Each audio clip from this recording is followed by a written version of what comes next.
Hoje o Mundo Político volta a tratar da CPI da pandemia no Senado, nesse momento em que a CPI volta a esquentar com as denúncias de irregularidades na compra da vacina Covaxin pelo governo Bolsonaro.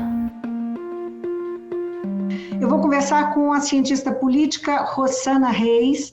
Rossana é professora do Departamento de Ciência Política da USP e ela é coautora de um estudo da Faculdade de Saúde Pública da Universidade que avalia a resposta brasileira que foi dada à pandemia.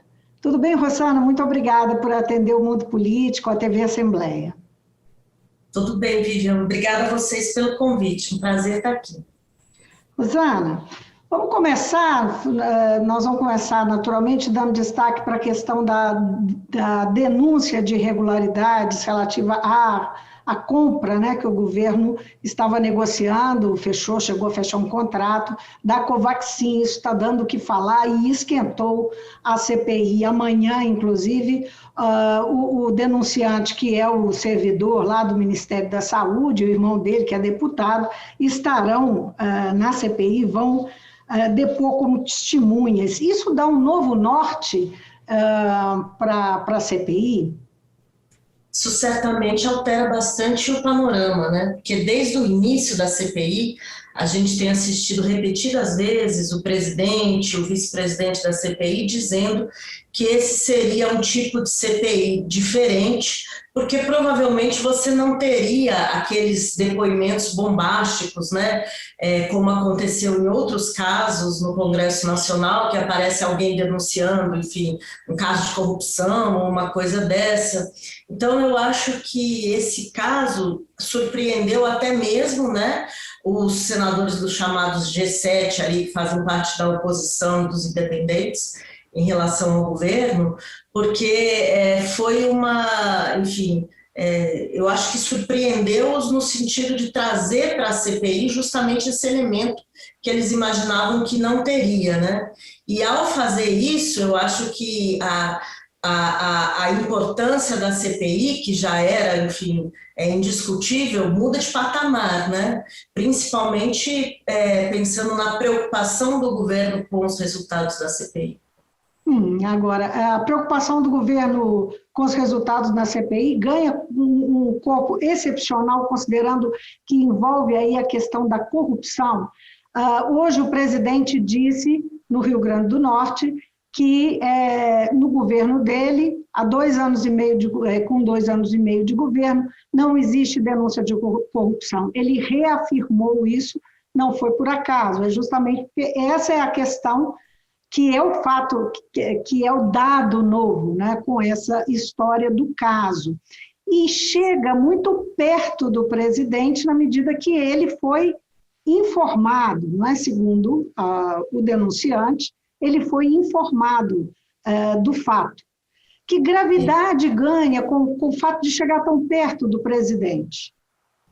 Até hoje, todas as pessoas próximas ao presidente que foram depor na CPI, né, fizeram ali, às vezes até às custas, né, da sua própria reputação, um serviço de blindagem do presidente, né, sempre eximindo-os da responsabilidade pelas decisões do governo federal, enfim, em relação à gestão da pandemia. Quando, né, esse servidor público, né, afirma, né, e se eu não me engano, as palavras textuais deles foram: se eu contar tudo que eu sei, a República cai, né? Porque ele afirmou que ele foi diretamente ao presidente com uma denúncia de indícios de corrupção, né? Fortes indícios de corrupção. Então, enfim, eu acho que isso vai em um dos fundamentos ali, né, da popularidade do governo Bolsonaro, que está muito vinculada a esse discurso anticorrupção. É um eu acho que uma das coisas fundamentais, um dos pilares muito da eleição dele, não é? Os pilares da sua eleição, tal, algo que ele repete, né, com com alguma frequência, mas que, enfim, se essas coisas forem comprovadas, né, já torna, né, esse tipo de afirmação insustentável. Agora, essa história toda, ela traz alguns elementos que são que aconteceram, coisas que aconteceram de ontem para hoje, que vale a pena rememorar para a gente entender o caldo que está sendo criado em torno dessa história, né? O caldo que está rendendo dessa história. A Polícia Federal diz, ainda informalmente, mas já tem informação lá de dentro, que ela não foi consultada sobre isso, nem houve nenhum pedido de inquérito, ao passo que isso, segundo o denunciante, o Luiz Ricardo, e o irmão dele, Luiz Miranda, o presidente prometeu acionar a Polícia Federal diz que não sabe de nada.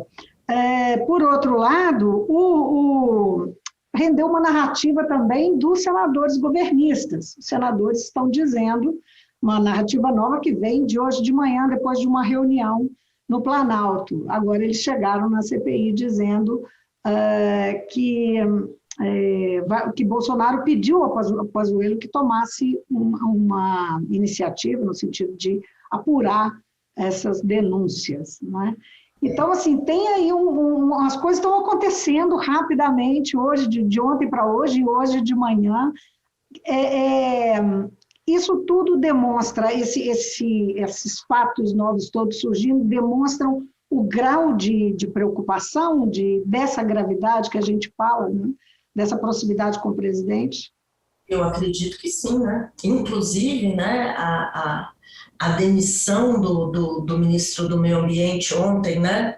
Dizer, há quanto tempo vem se pedindo a saída do ministro do Meio Ambiente e ele pede demissão ontem, no dia que estoura o escândalo, né, da Covaxin. Então, acho que também aí houve uma preocupação de criar uma cortina de fumaça, né, um outro assunto para a imprensa.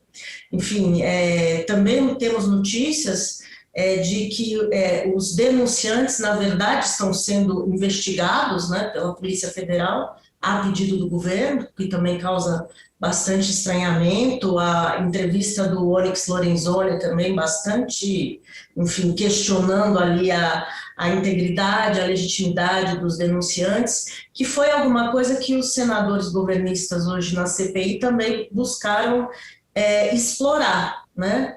Mas foram rapidamente barrados, porque eles começaram a colocar em dúvida, então, enfim, a integridade, né, a honestidade dos denunciantes. Aí o presidente da CPI respondeu, bom, não é a minha casa que eles frequentam, é a do presidente. Então, enfim, também é um tipo de defesa muito complicada, né, porque não é um governador, não são personagens ligados à oposição, são personagens ligados ao governo, né, que estão fazendo essa denúncia.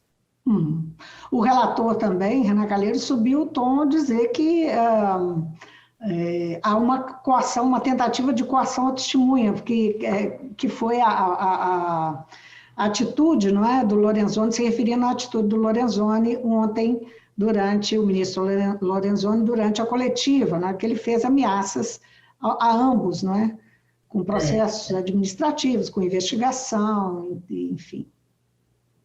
E é uma coisa a ser levada em consideração, né? Eu, como faço parte de uma universidade, a minha universidade é estadual, isso é um pouco menos visível, mas nas federais, o próprio depoente de hoje na CPI, o Pedro Halal, né, sofreu um processo administrativo, né, por conta das críticas que ele faz a partir da sua área de conhecimento à atuação do governo federal, né? Então, você vê que um termo de ajustamento de conduta, não foi? Sim, ele assinou um termo de ajustamento de conduta, mas assim como ele, outras pessoas têm sofrido pressão, né? Relatam essas pressões no local de trabalho. Então, eu acho que, claro, a gente tem que pensar, né, a CPI um pouco como um palco, né, e ali você tem aquele jogo de cena entre, né, oposição e governistas, mas esse é um expediente que vem sendo usado por esse governo em diversas circunstâncias, então não é uma preocupação de todo infundada, né? Agora, Rosana, mais o assessor Elcio Franco, durante a coletiva, que o próprio ministro falou muito em fake news, né? A fake news da imprensa, né? Que é isso é muito...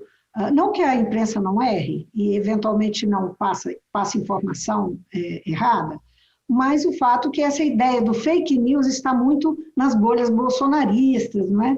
Nos grupos que fazem questão de contrapor o discurso com essa argumentação, não é? Até que ponto que você acha que isso tem efetividade, tem ressonância e pode realmente confundir a opinião pública? Olha, eu acho que essa questão que você levanta é muito importante, porque a gente tem, né, até comentávamos agora há pouco sobre isso, uma parte do eleitorado do presidente que é extremamente fiel, né? Que fica ali em torno daqueles 30%, que vários pesquisadores se referem a essa base fiel.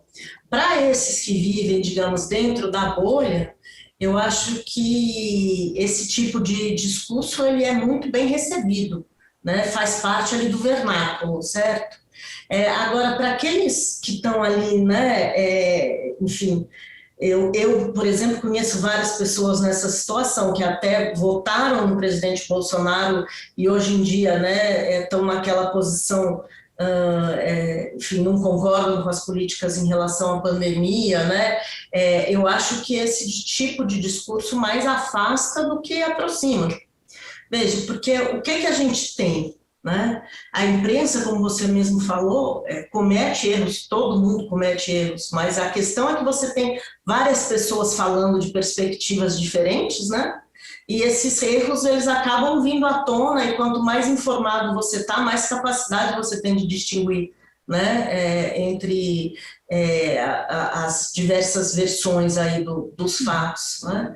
Agora, dentro da bolha, as pessoas estão sempre reafirmando a mesma coisa. Então, para quem busca a segurança, né, desse discurso que reafirma as verdades que você já sabe, né, o que os governistas dizem é ótimo. Para quem está em dúvida, eu acho que, enfim, atrapalha, sim. Né? É um tipo... até você usou o termo fake news. Outra coisa que eles estão assim, absolutamente viciados em dizer, né, é que isso é uma narrativa, né? E eles substituem o conceito de realidade por esse de narrativa, né? Como se tudo fosse relativo, todas as coisas ditas ali fossem relativas à posição ideológica de quem fala. Não é bem assim, né? A gente sabe que, enfim... Uma das coisas que gerou essa ideia da fake news aí, que foi apontada durante a coletiva, que na verdade não foi uma coletiva, foi um pronunciamento, né? Mas enfim, que foi apontada, foi a questão da negociação, que ela não foi concluída, não é? Que não foi pago. E o governo afirma que não gastou nenhum centavo, apesar de ter fechado o contrato. Agora, o Ministério Público, hoje, a procuradora que cuida do caso, que está debruçada sobre a investigação, diz que o caso, diz que promessa de vantagem também é corrupção. Quer dizer, vem aí uma outra narrativa que entra nessa... Exatamente. Levantando, dificultando aí os passos do discurso do governo. Vai ser bastante complicado. Eu acho que a gente pode medir a temperatura dessa fervura pela reação do Queiroga ontem também, né? Incorporou o Bolsonaro e saiu da entrevista no meio, assim que começaram a perguntar sobre o Covaxin. Enfim, é um tema incômodo ali. Quer dizer, pelo tamanho do incômodo gerado, você imagina que a gente ainda vai ouvir muitas coisas. A gente está falando só de 2 dias de notícia, né? Imagina só esse depoimento amanhã e todas as apurações, enfim. É cedo ainda, né, para a gente chegar a uma conclusão sobre isso, mas, de qualquer maneira, eu acho que não é um tema que dê para você simplesmente, como querem ali os governistas, né, não investigar, né? Agora, a CPI ela já teve várias semanas de de trabalhos, não é? Já ouviu muita gente e já reuniu muitos documentos, está fazendo agora um trabalho de levantamento muito em cima de dinheiro gasto, não é? Na pandemia, como foi gasto e tal. Mas você que tem uma experiência muito interessante com esse estudo que foi feito pela Faculdade de Saúde Pública da USP, que mostra, que pretende apontar aí a resposta que foi dada pelo governo, pelos governos, à pandemia, e o estudo conclui que houve intenção do governo Bolsonaro de que a Covid se propagasse pelo país, não é isso? Para atingir a tal da imunidade de rebanho. Eu sei que vocês trabalharam muitíssimo, eu já, inclusive, fiz uma entrevista com o White sobre o assunto, sei da extensão, da importância do trabalho de vocês e que a CPI está usando, inclusive, esse estudo para se embasar. Mas, de fato, até que ponto essa documentação pode trazer conclusões, pode chegar em responsabilidades mesmo, não é? Ou só pode concluir que houve imunidade de rebanho? Olha, eu acho que... Houve a intenção de buscar uma imunidade de rebanho. Eu acho que essa questão da responsabilização, se muito não me engano, a CPI já encomendou também um estudo dos advogados criminalistas que estão estudando não apenas o nosso relatório, mas outras pesquisas que vão nessa direção para trabalhar com essas modalidades de responsabilização, né? Não é a minha área, por isso eu não me sinto tão confortável em responder. Agora, o nosso estudo, né, que você já conversou com o Fernando, você teve ele deve ter dito alguma coisa parecida com ele é um estudo, em certo sentido, muito simples, né, porque a gente não teve um trabalho enorme de interpretação dos fatos. Eu acho que os fatos ali eles falam por si mesmos, né? O que a gente consegue deixar muito claro, e que eu acho que é muito importante, é o que eles chamam de, na área do direito, sobretudo, chamam de intencionalidade, né? O que isso quer dizer? Que o governo sabia o que estava fazendo e que ele fez o que fez, que foi uma estratégia de disseminação do vírus, né?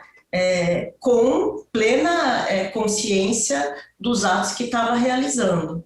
Então, se a gente olhar, né, nas 3 dimensões que a gente analisou a normativa, né, o processo de construção legislativa, enfim, os atos de obstrução do governo, os vetos e aquilo que a gente chamou de propaganda contra a saúde pública, a gente vai ver que tem uma coerência incrível das ações e das palavras do governo federal, né? Sempre nesse sentido de promover a circulação do vírus diante dessa expectativa de que a circulação pudesse gerar, né, uma imunidade coletiva mais rapidamente e uma normalização econômica mais rápida também. Né? É uma estratégia, enfim, não é apenas equivocada, é uma estratégia desumana, né? Porque você está considerando aí todos os mortos, né, pela estratégia como um efeito colateral que poderia ter sido evitado. Né? Uhum. Nós temos essa investigação, não é? nesse rumo aí, né, com essa abordagem. Nós temos também o gabinete paralelo, que é outra linha de investigação da CPI. O investimento, o gasto que foi feito e tudo que foi feito em torno do tratamento precoce com remédios que são reconhecidamente ineficazes, né? E também uma questão que é uma abordagem da CPI, que é a questão da coordenação, ou da ausência, ou da falta de coordenação do governo federal à crise, né, no enfrentamento da crise sanitária. Esse conjunto aí, como é que você enxerga esse conjunto? Isso tudo muito, digamos, São muitas linhas, né, de investigação. Isso não é um complicador para a CPI? Você não acha que isso pode... Isso é um complicador na medida... Isso é um complicador, sem dúvida é um complicador. Eu vou falar a respeito da minha própria pesquisa, da nossa pesquisa, e eu acho que para a CPI isso é elevado à 10ª potência. As pessoas sempre perguntam assim, mas está todo mundo procurando a chamada bala de prata, né? Qual é o fato assim, mais marcante que você pode dizer? E eu digo, o que é mais marcante na nossa pesquisa é o conjunto dos fatos. Mais do que um fato só, é o fato de que, por exemplo, sobre a hidroxicloroquina, né? A gente assistiu as lives do presidente toda, desde o início da pandemia, praticamente toda quinta-feira tinha uma propaganda da hidroxicloroquina, todas as quinta-feiras, né? Então, assim, em algum momento ele pode ter usado uma linguagem mais chula, pode ter dito uma coisa mais, enfim, pode ter sido mais enfático, mas você tem aí, né, um comportamento que como eu diria, ele é muito coerente, né? E se você olhar todas essas linhas de investigação que você acabou de citar, né, tem estratégia aí. Está tudo caminhando, está tudo contribuindo para a mesma situação. Qual seja, né, disseminar o vírus, né, para produzir essa imunidade. Né? Quais são os elementos dessa estratégia? Propaganda de remédio que não funciona, que mais do que os efeitos colaterais tem como principal resultado negativo, né, criar entre as pessoas a falsa confiança de que se elas se infectarem, elas têm como se tratar, que não é verdade, né? Disseminar, né, desconfiança em relação às vacinas, né? Falar para as pessoas, né, insistir em confundir, no sentido de dizer que não tem comprovação científica, isso não é verdade, né? Então, você tem aí, enfim, ações, né, contra o uso de máscara, enfim, a tentativa de entrou diversas vezes no tribunal, no Supremo Tribunal contra governadores que adotaram, né, medidas de distanciamento social. Então, não tem um ponto fora da curva aí. Está tudo caminhando na mesma direção, tudo compõe uma mesma estratégia. E o interessante na CPI é isso também, quer dizer, dessas diversas linhas que eles estão investigando, né, vai tudo confluindo numa direção só. Certo? Eu acho que a tese de imunidade do rebanho. A tese de imunidade de rebanho, né? Então, isso... Oi? Ou a busca dessa imunidade. Ou a busca dessa imunidade de rebanho, né? Isso enfim, agora, com todas as consequências que a gente conhece. Agora, o que você acha no que vai dar essa CPI? Não é? Nós temos, essa é uma pergunta que todo mundo faz quando uma CPI é instalada, e essa é uma pergunta que está se fazendo à oposição, à situação, o próprio governo, né? E o público em geral. Existe uma curiosidade, nós temos uma história de CPIs no Congresso, né? As pessoas sabem o que é CPI. Qual que é a sua percepção, não é, de consequências? Olha, o que eu vejo, que eu acho que a gente já pôde sentir, é que você tem aí uma tentativa, né, digamos, uma tentativa da oposição de retomar as manifestações de rua contra o governo, ou seja, aumenta a pressão contra o governo federal, né, mas... Veja, você tem as manifestações de ruas num contexto onde muitas das pessoas que apoiam essas reivindicações têm medo de participar dessas demonstrações por conta da continuidade da pandemia, né? Mas, enfim, vão dando indícios aí de que você tem uma maior participação popular aí nessa pressão né, apoiando o trabalho da CPI. Por outro lado, né, isso é uma coisa que a gente tem visto, né, já há muito tempo, a estratégia do presidente em momentos como esse costuma ser de dobrar a aposta, né? Ele não voltou atrás em momento algum, não fez nenhum tipo de autocrítica em relação à condução da pandemia, muito pelo contrário, né? Repete também em todos os lugares que o Brasil fez o melhor tratamento, enfim, teve a melhor condução mundial, né, da pandemia. Então, eu vejo que o resultado aí é muito incerto dessa CPI, né? Eu acho que, sem dúvida nenhuma, eu tenho plena convicção de que você vai encontrar ali, né, que já foram cometidas várias questões de responsabilidade aí que poderiam dar margem, né, a processos no âmbito político, processos no âmbito jurídico. Agora, se de fato, né, a CPI vai ter força política, né, para conseguir mobilizar, né, essas evidências no sentido de responsabilizar quem de direito, aí eu estou com você mais como curiosa do que... O impacto para 2022, porque aí é uma questão que independe de ter processo, não é? Você tem uma série de elementos que produzem desgaste, não é?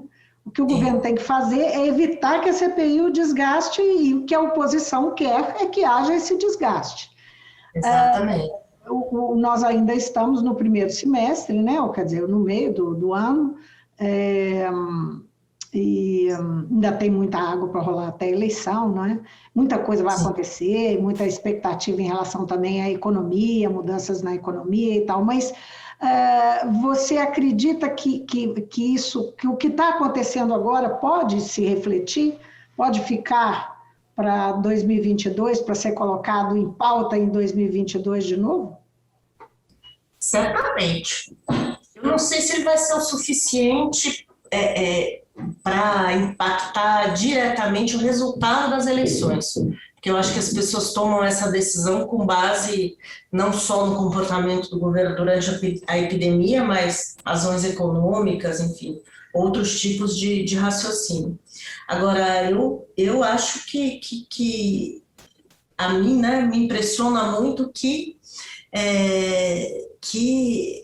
esse governo continue com esse altíssimo nível de apoio. Para mim, 28%, né, nessa última pesquisa. Vou dar os números aqui, porque aí você comenta em cima deles, que eles estão aqui na minha frente. É uma pesquisa publicada hoje pelo Data Poder, que foi realizada entre os dias 21 e 23, quer dizer, né, entre segunda e ontem, né?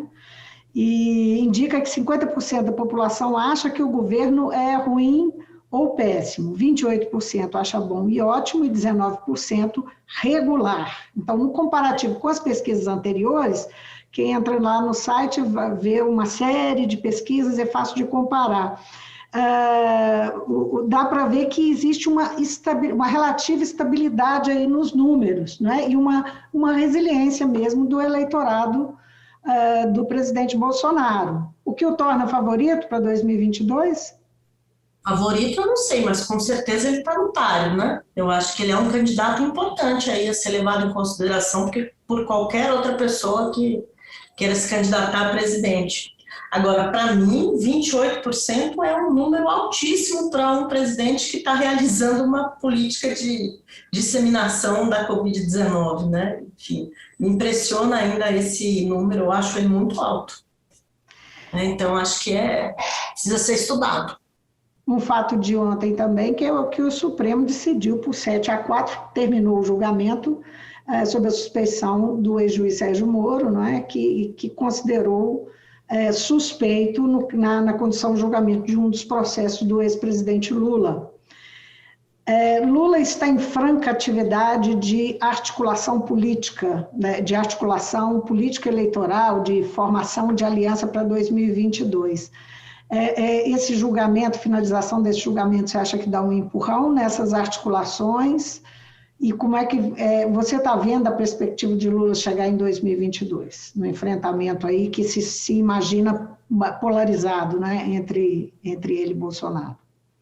Vai chegar forte também, certamente, se ele for realmente candidato, feito parece que vai chegar muito forte em 2022. Eu acho que são dois candidatos, enfim, que tendem a polarizar aí realmente os votos, né? Embora eu resista um pouco a essa linguagem da polarização sobre as ideias, porque eu acho que os governos do PT foram tudo menos de extrema esquerda, né?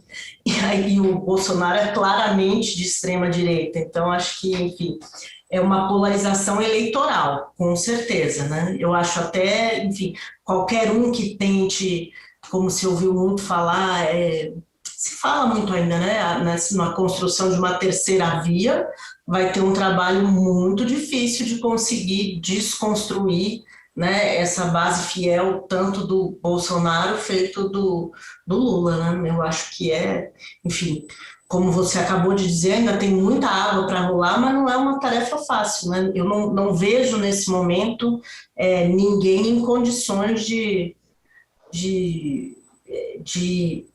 nesse momento, né? Tudo política muda assim com uma velocidade impressionante, mas nesse momento eu não vejo ninguém com capacidade para ameaçar, né, esse segundo turno Lula-Bolsonaro. Martelo batido aí sobre a suspeição do Moro dá vigor a essas alianças que Lula pode buscar?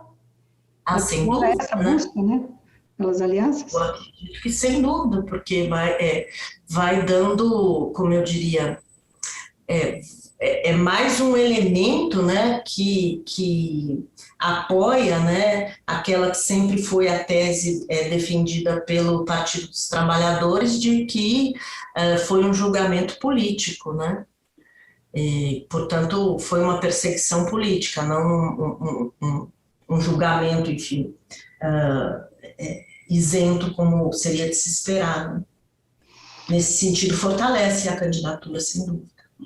Então é isso. 2022 está longe, mas está perto, né? Isso. E a CPI está rolando. Enquanto isso, vamos acompanhar os fatos novos aí. Rosana, eu agradeço demais a sua participação aqui no Mundo Político, essa boa conversa. Muito obrigada, Vivian. Eu conversei com a cientista política Rosana Reis, ela é professora do Departamento de Ciência Política da USP e é também coautora de um estudo da Faculdade de Saúde Pública da USP sobre a resposta brasileira à pandemia, um estudo muito importante que está, inclusive, servindo de base para os senadores na CPI da pandemia no Senado. É isso aí, a gente fica por aqui, até a próxima. Tchau, tchau.